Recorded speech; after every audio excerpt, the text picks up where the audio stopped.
We're back for our daily NBA predictions here on the channel. Today is April 3rd, and we've got 6 games today in the National Basketball Association, and the Los Angeles Lakers, guys, are the number 3 seed in the Western Conference. Hey, shout out Chris Paul, 2 huge threes in the fourth quarter, and the San Antonio Spurs, and shout out Russell Westbrook for back-to-back great games for the Denver Nuggets.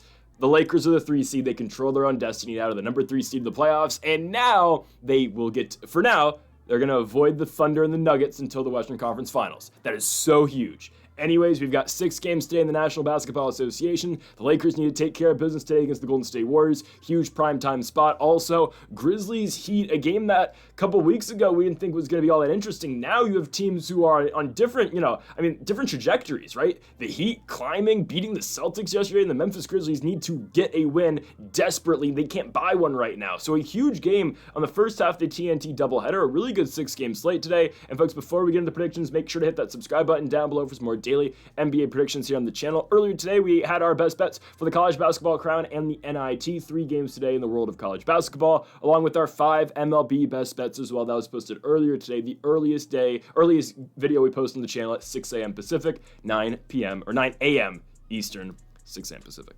Also, go over to Greedo Plays MMA for our weekly UFC predictions. Josh Emmett, Leroy Murphy in the main event this week for the UFC, and in the PFL, Jason Jackson, Andrei Koreshkov in the main event for the Professional Fighters League. Go subscribe to Greedo Plays while you're at it. We are getting very close to 500 subscribers, so let's make that happen over there. Okay, on to the first of our 6 games today. We kick things off in Washington, in the nation's capital, for the Wizards and the Orlando Magic. Did I not say the Kings were going to find a way to screw yesterday up? They did.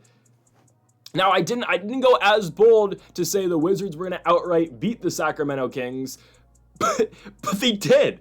I thought they were going to cover. I was like, all right, the Kings will find a way to mess this up. No, Washington wins the game outright. They beat Sacramento by 5 points. They end their 3-game losing streak, and we're going to ride with the Wizards once again. I understand it's the second out of a back-to-back, but we just need them to cover 13.5 points in their own home court.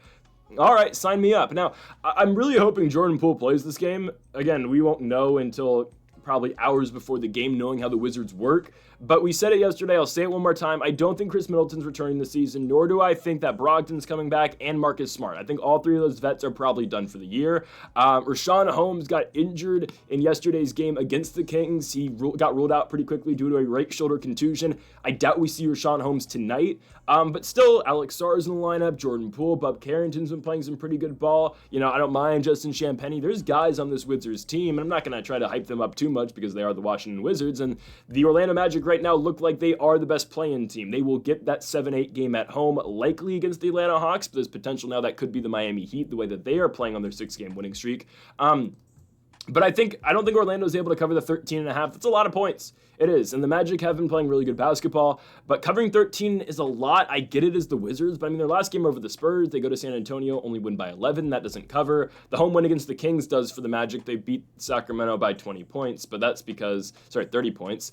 That's because the Kings suck, right? I mean, I just think that's asking a lot out of the Magic to cover this line. When they went to Charlotte earlier in the season, or a couple games ago, they only won by 17. The last time they were in Washington, sure, they beat them by 15 points, but I'd argue the Wizards are playing better ball right now coming off that victory yesterday. And I understand it's a second out of a back-to-back, but I don't mind this spot at all for Jordan Poole, Alex Sarr, and the Washington Wizards. You know what Paolo Banchero is going to do, putting up crazy numbers every single night. Banchero has led this Magic team in scoring every game except for one since the start of March. I mean, the guy's on fire right now. He's playing like a top 10 player in basketball, averaging pretty much a double-double in his last month or so of action. I think the Magic win, but ultimately I'm going to go with the Washington Wizards to cover this line. Plus 13.5 points feels okay. I'm going to take Jordan Poole, the pool party, and Alex Sarr to cover the plus 13.5 points here at home in DC.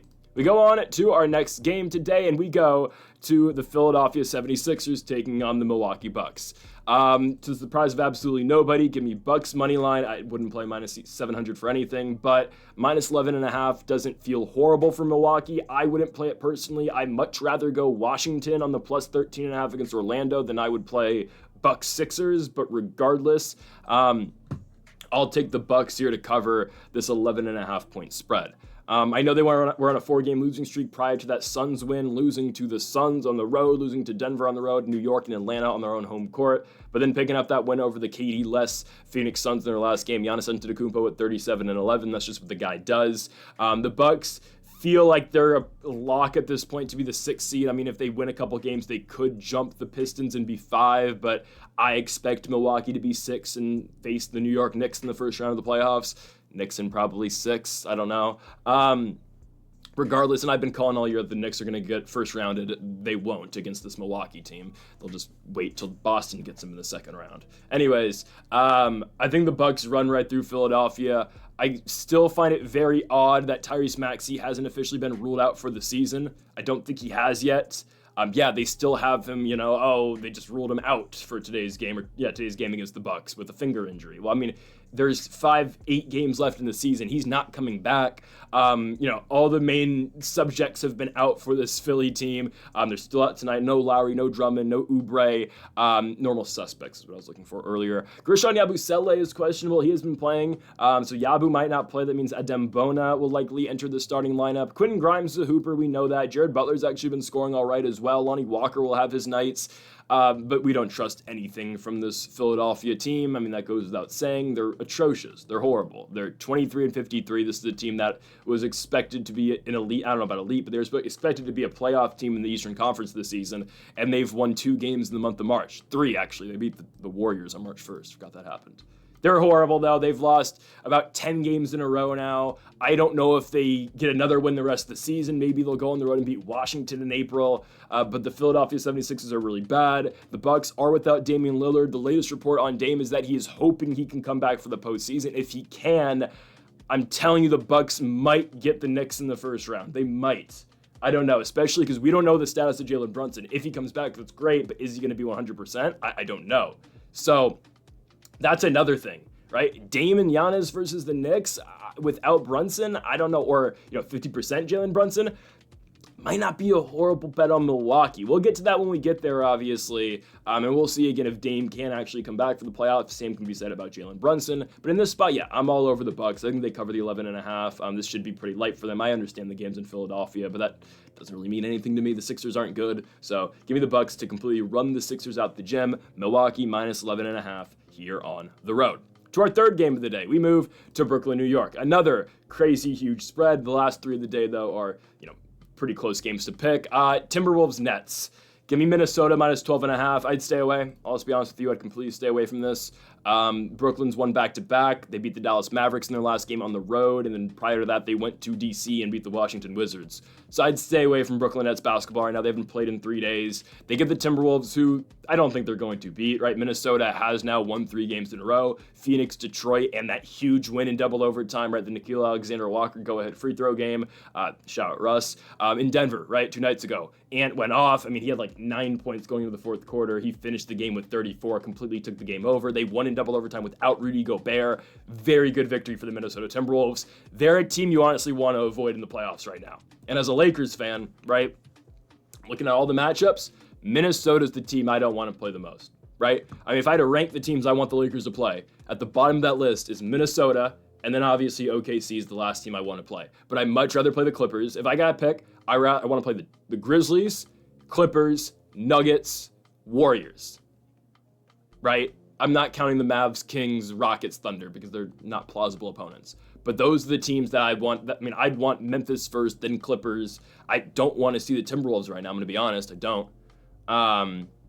Regardless, though, I think they run right through Brooklyn. They're much better than the Nets. We know that. Yes, Brooklyn's on a 2-game winning streak. That doesn't mean anything. They're still very, injury-ridden right now. Cameron Johnson's not playing tonight with the back injury. Zaire Williams out. Noah Clowney out for the rest of the season now. D'Lo is probable, so he will play. But, the Nets are 25-51. This should not be to the surprise of anybody. And Minnesota is fairly healthy. I believe, their entire roster, for the most part, is healthy. So Conley, Ant, Jaden McDaniels, Randall, Naz Reid off the bench, Rudy Gobert, Dante DiVincenzo. Honestly, this Timberwolves team, they are healthy going into the playoffs now.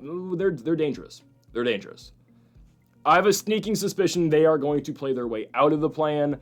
If I had to guess right now, I think they're going to end up with 5. And I think, yes, we're going to get a Lakers-Warriors first-round matchup, I think. Just the way I'm looking at everything right now, I think it's going to be 1 OKC, 2 Houston, 3 LA, 4 Denver, 5 Minnesota, 6 Golden State, 7 Memphis, 8 Clippers, 9 Dallas, 10 Sacramento. That's kind of how I'm seeing things right now. And the Suns actually have a pathway in because the Kings are horrible too, but I think Sacramento is going to barely get them. But yeah, Minnesota's hot right now. You want to avoid them in the playoffs at all costs. And if they get the Nuggets in a 4 or 5, oh man, Denver's going out in the first round, and then you get Ant versus Shea in the second round, where the Lakers get to play the Houston Rockets. Or, I don't know, the Grizzlies.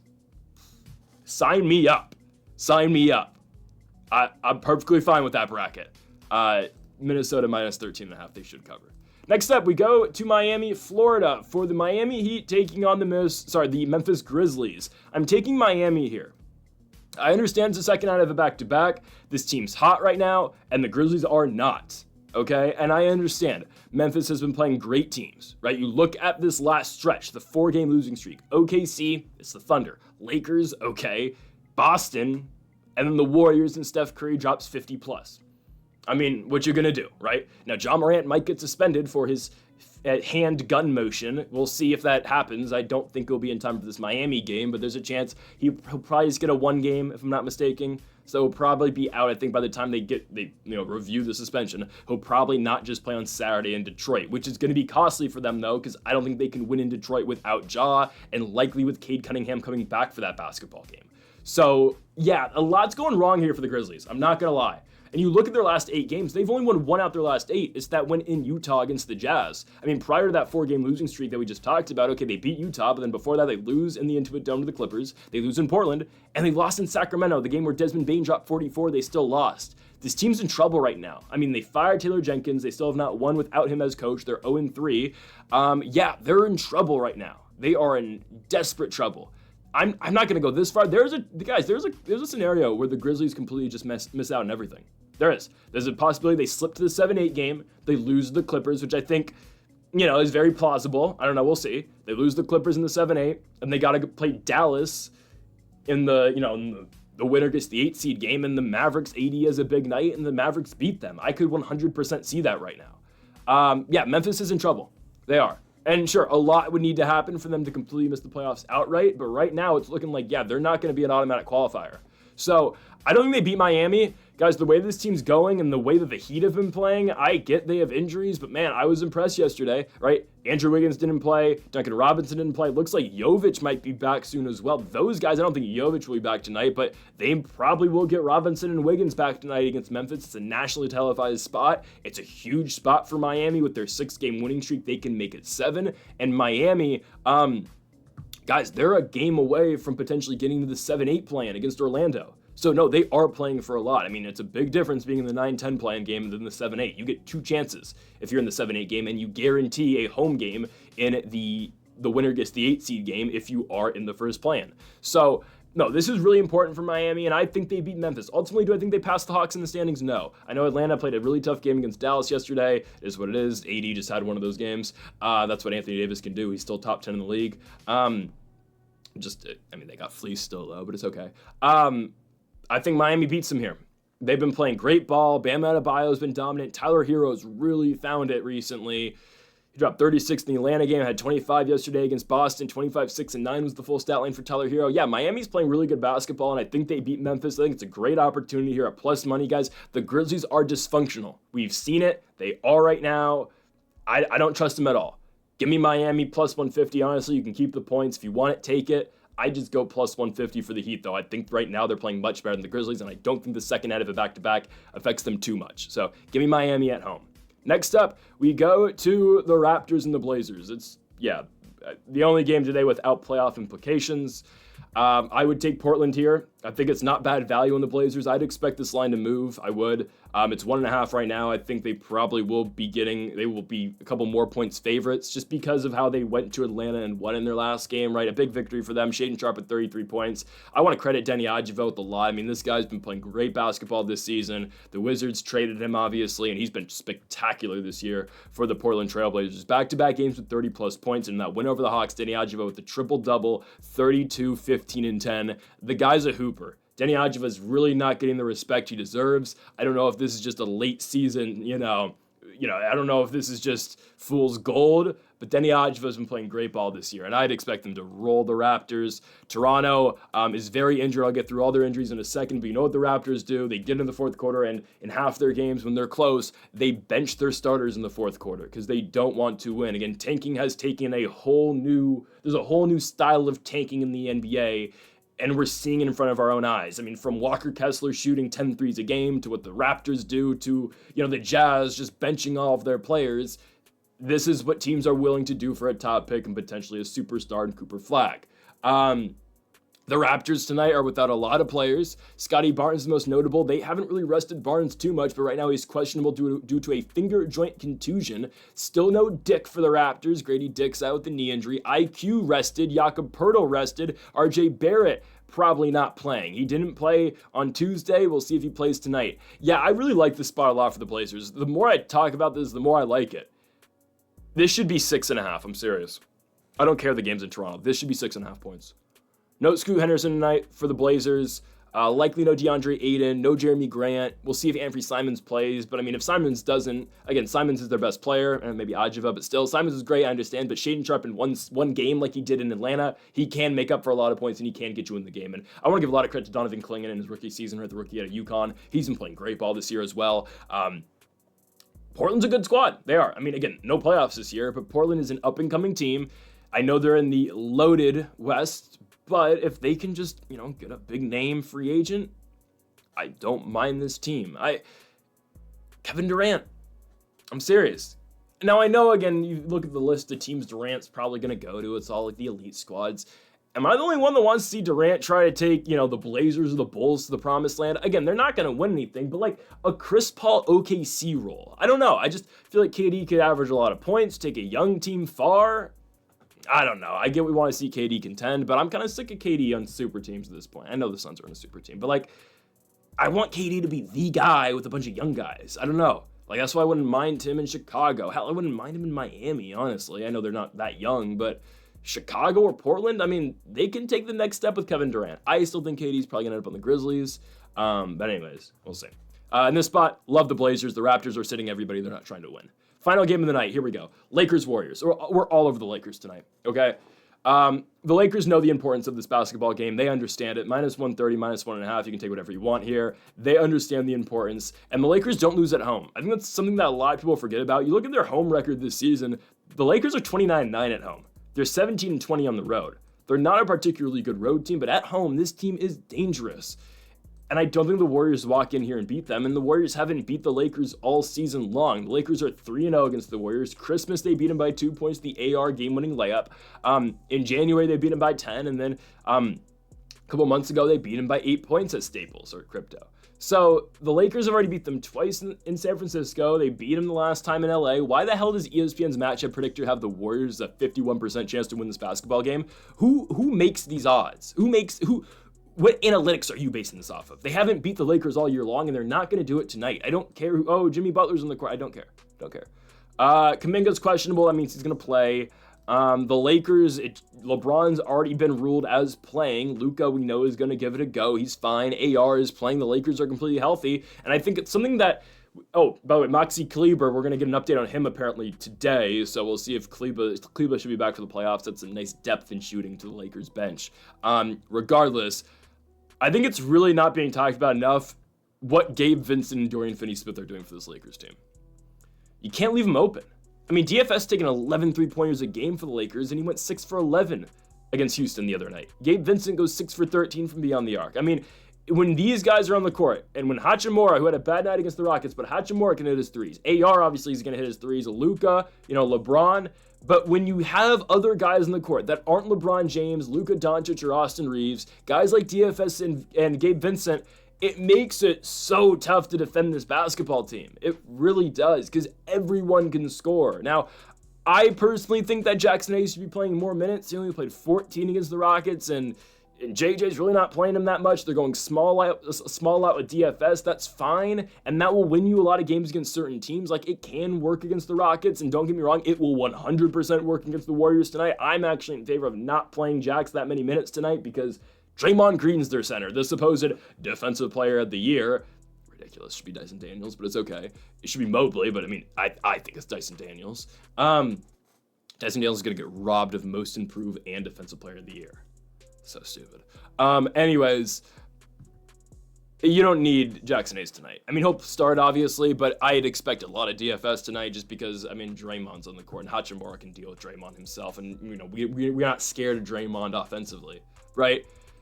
You know, there's always, you know, Curry's going to have a big night, I'd assume, but honestly, the last time Lakers played the Warriors, Curry was not much of a factor, right? I mean, or no, that was 2 games ago. That was the one in January. The one in February, Curry dropped 37, they still lost. It was the one in January, Curry was a non-factor. I don't know. I'd expect the Lakers to win, though. I don't think they lose in their home court. They're just too good right now. And I think this is a matchup that we potentially get in the first round. But looking at the Warriors' schedule right now, there's a chance they drop. There's a chance, honestly, now that I'm looking at this, there's a chance the Warriors are in the 7 and the Grizzlies stay up. I mean, even better, Lakers-Grizzlies first round. And then Warriors are in the 7-8 against the Clippers. Timberwolves 5. Yeah, I can see that, honestly. And then you get Warriors-Rockets in the first round, which I think we all would want to see. To be honest, just get the Rockets out of there, and then we get Lakers-Warriors in the semis. I mean, I'm not against that. Anyways, I'm the Lakers beat the Warriors. I think, again, I don't know how to say this. The lack of need of Jackson Hayes actually makes the Lakers better because, or again, against the Warriors. This matchup favors them a lot because there is no dominant center, Draymond Green. I think the Lakers are going to be absolutely fine. The Warriors will not outpace Los Angeles tonight. They're not going to outscore them. I really don't think so. I'd expect LeBron, AR, and Luka, the real big 3, to come through tonight for the Lakers. I think the Lake Show win at home. It's on TNT. It's the first night of a back-to-back for them, but thankfully they get the Pels tomorrow without Zion and CJ McCollum. So the Lakers, again, have a clear path right now to the 3rd seed in the Western Conference, and they can 100% now avoid the Nuggets and the Thunder. My goodness, this couldn't have gone any better for the Lakers. They just need to win and keep their positioning. So, folks, thank y'all for watching our NBA predictions here for April 3rd. If you have not yet, though, make sure to hit that subscribe button down below for more. Make sure to leave a like if you did enjoy the video. Make sure to comment if you do disagree with any of the picks. We'll be back tomorrow for more daily NBA predictions. And make sure to go check out our college basketball best bets and our MLB best bets linked in the description down below as well. Folks, thank y'all for watching, and Mamba forever.